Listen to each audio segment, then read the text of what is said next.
good morning and welcome to the kitchen on this very fine Wednesday morning. We've got everything prepped for the most amazing Culinary Hotline Bling! Now this morning, chef comes all the way from Angola, Beatriz Geraldo. Chef and owner of Satiate Restaurant is with us this morning, and I said Angola, but she's not bringing Angola flavors this morning. She's bringing some Asian flavors. Chef, welcome to the kitchen. Thank you. Now, I must say, when I spoke to you, can I tell them how we met? Sure. In the DMs. I'm sneaky like that. When you said Angola, I was very excited because like Angolan flavors, yes, love. Yeah. But then you said Asia, and I was like, what? Let's talk about this. Where does this love from Asian flavors come from? Oh, well, I really love soul food. My mom, we're from a family of 8, and my mom cooked all the time for many kids, so she cooked soul food all the time. And during COVID, I was looking for something different to do. So I thought of what is the best thing, what do I like to do the most, and what can I do during COVID times, and express it to everybody else. And food was it, and then soul food was the main one. And I didn't want to do Angolan because we're already stuck in Angola. Nobody can leave, can go anywhere. I wanted to create a different experience in Angola. I love that, especially during the time of COVID. Yeah. Also, my mom comes from a family of 8. Oh, way to go. Yes, okay. How's that? So I like that you took Angolan, like the local people of Angola on a culinary trip when they couldn't do it. When they couldn't do it. And now this morning you're going to take us on that journey. So let's swap sides and tell us what we're going to be making. So today we're going to be making a chicken mayo with kimchi bao. So I like to mix up. We don't usually have kimchi and mayo. But the whole idea of being Angolan and cooking Asian is to be different, right? Right. So I'll mix it up. So we have a Japanese-style mayo that we're going to make. With the chicken, with the fried chicken, because fried chicken is what everybody loves, and with a bao, the best thing to do is the best thing to do is fried chicken. Absolutely. I'm not seeing the bao yet now, but when it does come, I'm going to show our viewers at home what the bao actually does look like. But it's soft, pillowy, cloudy, beautiful piece of bread. That's just the most amazing sandwich. So, chef, let's begin. Okay. Chicken. So we're going with chicken breast. With chicken. We're going to crumb the chicken. Okay. We're going to go in with 1 cup of flour. You can put me to work, chef. I can be your sous chef. Okay. So we have baking powder, 1 teaspoon of baking powder, 1 of salt, 1 of black pepper or Szechuan pepper, depends on what you like, what your flavor is. Right now we have black pepper, but Szechuan pepper just gives a little more Asian-y taste. Gotcha. And then here we've got the garlic, right? 1 tablespoon of garlic. If you want to add some oil, you could, but if you want to get to work, this is the time when you start working. Okay, let's do this. Okay, so we're going to put it on the buttermilk. So we start with buttermilk first. Yep. My hands are clean. Yeah, okay.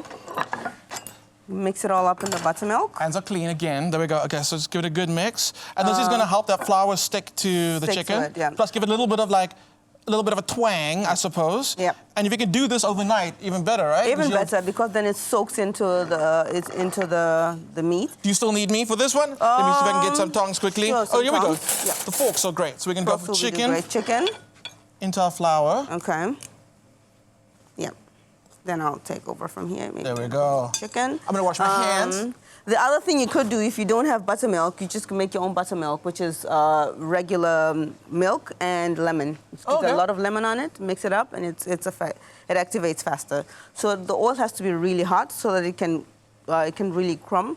What you want to do is to make it thick. You're going to go on the second time. A double dunk. Yeah. I love it. So good. while we're busy frying, we've got some voice notes that have come through. We just hear if that's true. Okay, the number, it's coming through. But in the meantime, if you do want to send your messages through, send your voice notes through to 063-408-8863. Send us your voice notes right now.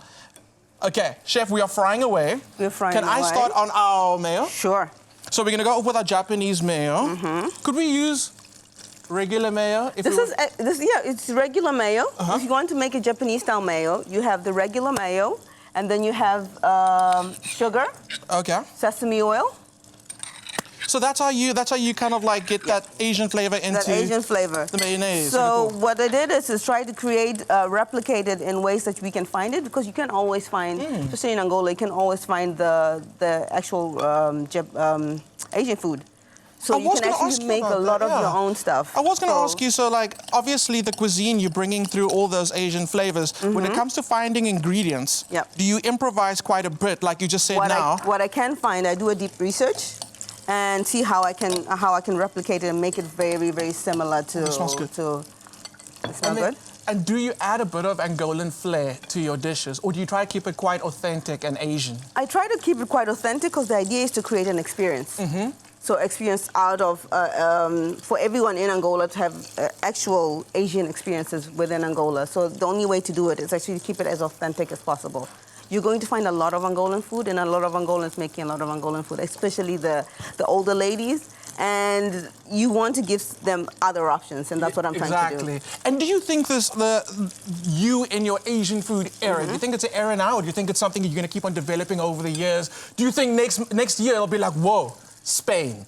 Or what do you think? Is it something you want to develop more? Yeah, the idea was to create different experiences. So when I started, I started with Asian because it was the most soulful thing you could find, which was great. So, and we with the Korean embassy, they discovered my food and they found it really as authentic as possible. Internationally known. Yes. And we also noticed that there are lots of similarities between Angolan food or African food and Asian foods. Lots of the different ingredients they're used in different ways. Like the leaves are used in we have the Angolan leaves, the different Angolan leaves, but the way of cooking is very, very similar. Instead of Asians use sesame seeds, we use peanuts. Asians use bok choy. We use banana. We use sweet potato leaves. So it's very, but the method is very, very similar. Oh my goodness! And everything that I do, my mom is like, my grandmother used to do this, and it's like, it's because I was going to ask you. So especially when you're cooking and your mom's present or the aunties are present, how do they respond to your food? She noticed lots of similarities between the authentic Asian food and her mom's recipes and her grandmother's recipes. And it must have been how you know that soul food is actually very connected. And it must have been quite an experience for her as well, like you said, like introducing these Asian flavors to Angolans. I love it. And what we also did, I actually introduced baos to the mainstream Angolan market. Really? Yes. It's so you, we were the first the pioneer in the kitchen. I love it. There we go. First, But I mean, it's true. So, we're laughing, but you are pioneering the Asian flavors in Angola. And I love that. I love that. So let's have a look. So chicken's busy frying. We've got our mayo done. We've got our beautiful kimchi, which looks amazing. The spice on there looks so good. We've got some pink pickled onions, and we've got some coriander. Don't look at that. I just missed. Okay, so I'm going to go grab the done version in a second. Chef, I'm going to leave you. Sure. Yeah. Okay, go. So we got our beautiful bao buns, and they, like I said, they are soft and they are pillowy and so delicious. And I'm going to open it up. So we got a bit of a slaw in here. We got chicken, and we got our mayo. Okay. So is it as simple as frying the chicken off and then creating like a bit of an assembly line, or would you actually pop everything on the table and like build your own with a guest or someone visiting your restaurant? You would serve it up, but at home? I would serve it up so that they have an idea of which sort of flavors go together, and then after that you can go wild.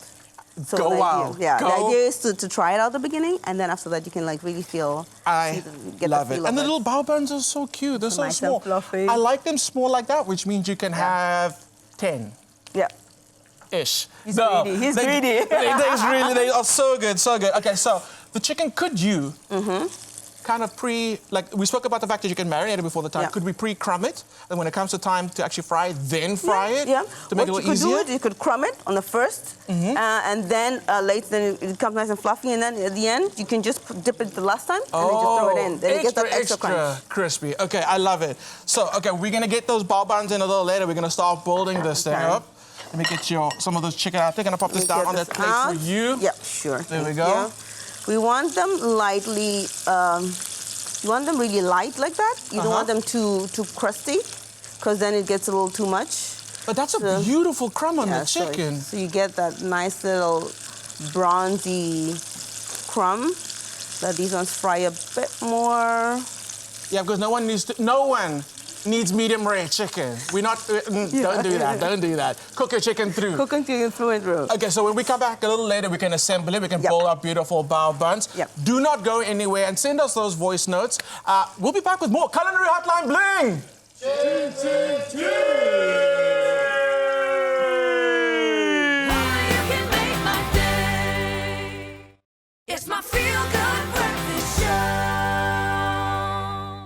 beautiful. Going behind the scenes, and I want to go behind the scenes on this beautiful cook as well. Beatriz Geraldo is still here.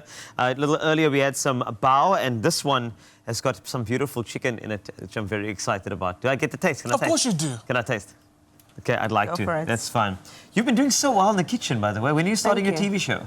Oh, soon, hopefully. You better. You're great. Okay, let's go for it. Go for it. That's what I mean. Yo, that was not a top billing bite. No. There we go, there we go, there we go. It's street food. It's street food, you can't, Exactly. you have to. It has to be messy. Okay. First and foremost, sesame oil is like an Asian hack. It goes through everything. It's beautiful. The chicken, how do you get this so soft? It's the buttermilk, and the longer you keep it in, the softer it gets. So the idea is not you rather use buttermilk than normal milk because it instantly gets it really nice and soft. And if you don't have buttermilk, what do, Chef Clem? The lemon juice and the milk, there we go. If you don't have buttermilk, that's such a great hack. This is great. So what else can we expect from you later? Because we're going Asian-inspired today, bao, right? Okay, yeah, we are doing the fish because fish is great contrast and it's light from the chicken. So we're having fish with a Korean gochujang sauce. Gochujang sauce? Yes, please, I'll take 5. I'll take 5 of those. Right, Chef Clem and Beatriz in the kitchen, of course, with the Culinary Hotline a little bit later, so make sure you stay there. And you've been doing wonderfully well. In fact, you should also take a bow because you've been such a great supportive person on the show. Stay there.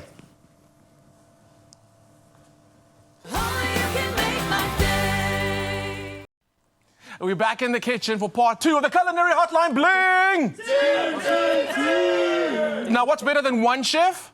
2 chefs. And what's better than 2 chefs? 3. We've got 3 chefs in the kitchen, and we're going to be assembling our beautiful bao buns, plus making some battered whitefish with a gochujang and coriander dressing. It sounds amazing.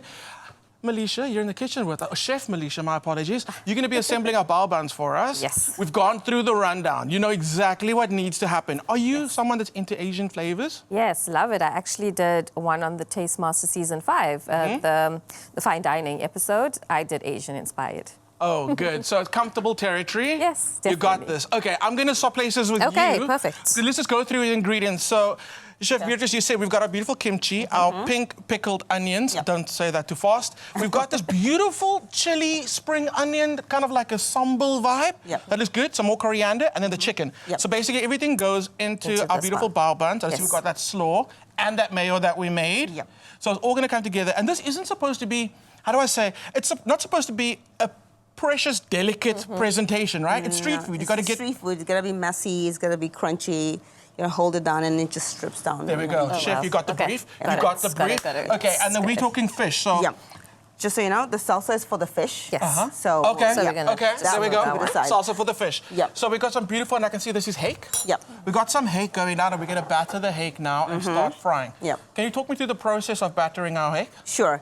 First, the oil shouldn't be so hot, that's why I pulled it out a bit, so that the fish can still be moist. We put the flour and the baking powder first, just to make it nice and soft.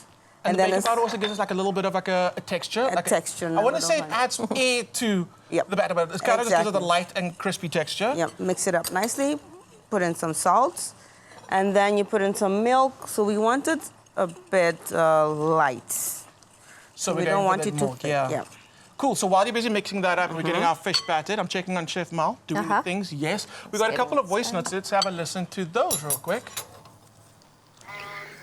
Good morning, Expresso. I'm on the Culinary Hotline. Bling, bling, bling. So what I'm seeing here is looking great so far.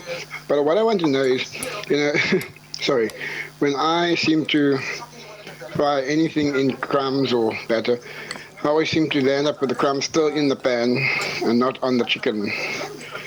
What is the secret what is the secret? What can I do to make sure that it doesn't come off? Thank you. Have a blessed day further. Bye. Do you want to answer that question or should I? You can do it. Okay, I'll take it. So a lot of times when you're deep frying food and the batter doesn't actually stick to the food that you're deep frying, the simple way to solve that is to batter, like we did earlier, batter our chicken and let the chicken sit for about 5 to 10 minutes. And during that time, what happens, the moisture on the chicken and the moisture of the liquid, which we used, buttermilk gives the flour a chance to hydrate. When the flour hydrates, it really sticks to the food. So that's the trick. Let your fish, chicken, whatever you are deep frying, sit with that crumb or that batter on there for like a little bit, a minute or two, or like I said, if it's a dry batter like the flour we do to the chicken, let it sit for 5 to 10 minutes. That way it's really going to stick to your chicken. Another thing is don't overcrowd the pot or pan when you're deep frying. If you add too much to the pot, that oil temperature is going to drop down, and the temperature is going to start kind of steaming and boiling whatever you're cooking versus deep frying it. So that's the thing. Let it sit in that batter and make sure you don't overcrowd your pan, and preheat your oil. Also very important. Hope you got all of that. I talk a lot, eh? No, you're doing good. Okay, there we go. Update, let's see, our beautiful bao. Oh, yes, beautiful baos. Yeah. Those are stunning. Those are stunning. Then we put the mayo right over the chicken. There we go. Okay, Let's talk about our fish. So our fish is looking good, and that's going into the oil now. We've put it in, and now we just make sure the oil's not too hot, and we just throw it in. There we go, and that's that sizzle. That's sizzle. That gentle The sizzle. slight sizzle, that's right, the gentle sizzle. While you're busy with that, let's talk about the sauce. So can I start putting things together for our beautiful sauce? Sure. So I see we've got sesame seeds, and we spoke about sesame oil later, and I think I should just say, it's kind of obvious, but sesame oil comes from sesame seeds, and there's oil in them right now. So if you want to bring out that nutty flavor, toast them like we've done over here. We're going with garlic. Yep. So tell me about ingredient-wise. We spoke about some of the leaves from Angola that's similar to, that's used a lot in Asian cuisine. Yep. What other similarities in ingredient specific do you find stretch across Angolan cuisine and Asian cuisine? I think it's mostly the nuts. The sauces are made of the same type of nuts. Like we have a lot of we use a lot of sesame seeds in the south. In the north we use the peanuts. The oils also, we also use the similar sauces. Okay. Yeah, so we make also, we use a lot of palm oil in the north, and then in the south we also use a bit of sesame. So we kind of have almost very, very similar tastes.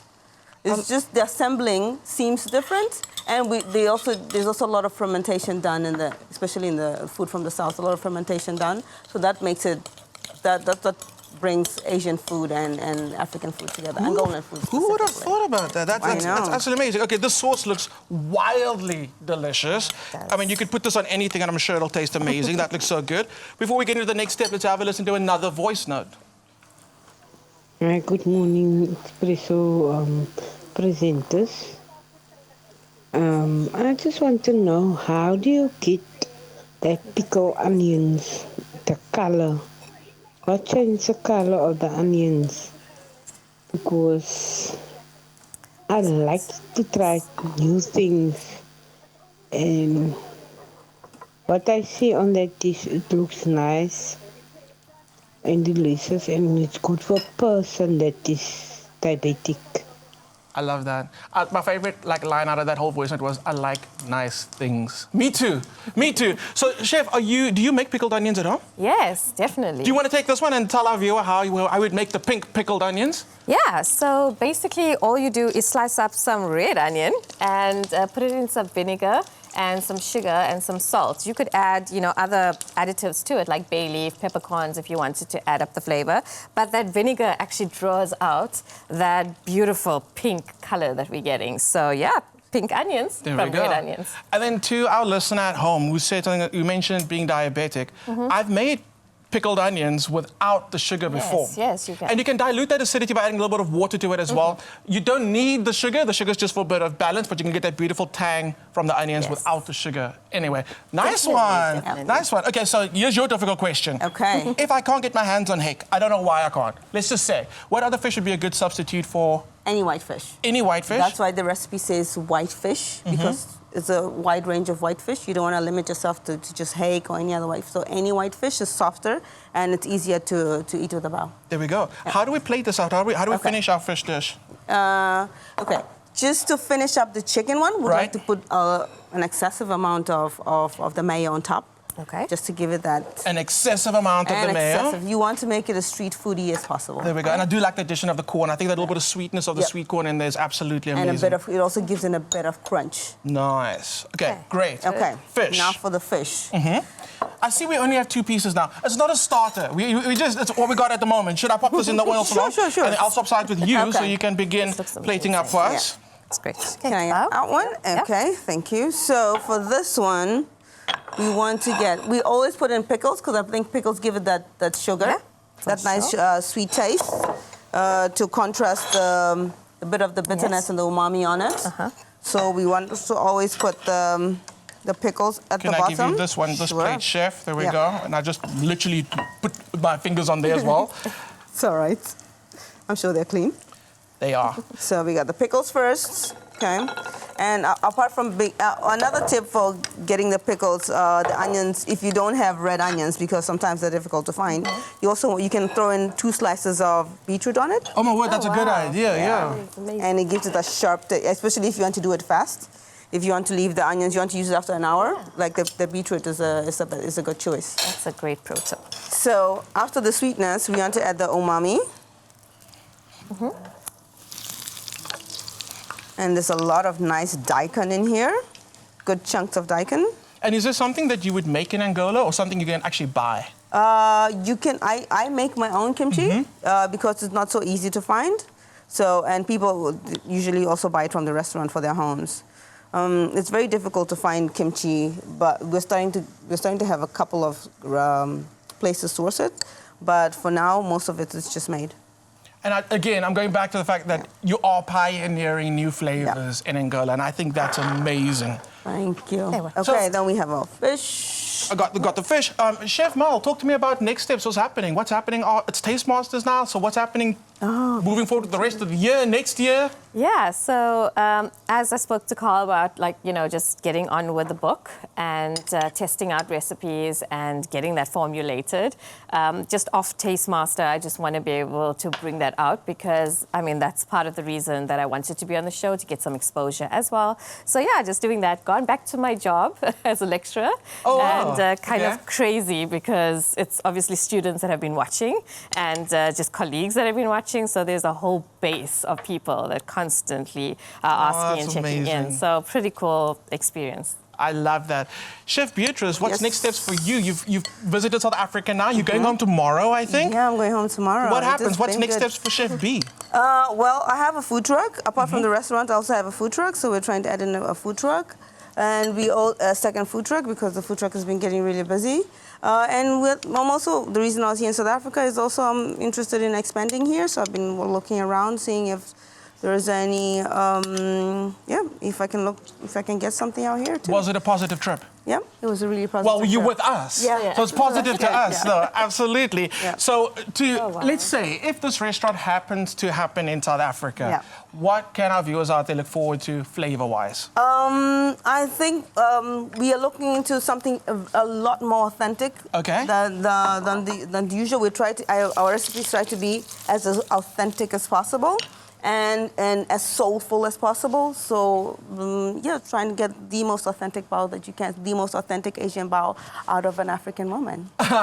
There we go. Put that on a T-shirt. Thank you both so much for being in the kitchen with us this morning. you. The food looks phenomenal. That is piping hot. These bao buns look delicious, I'm pretty sure. Guaranteed. If South Africans got to try this, they'd be so happy. Satiate, the South African edition. We are here for it. Thank you so much, everyone. We'll be back next week with more Culinary Hotline Bling!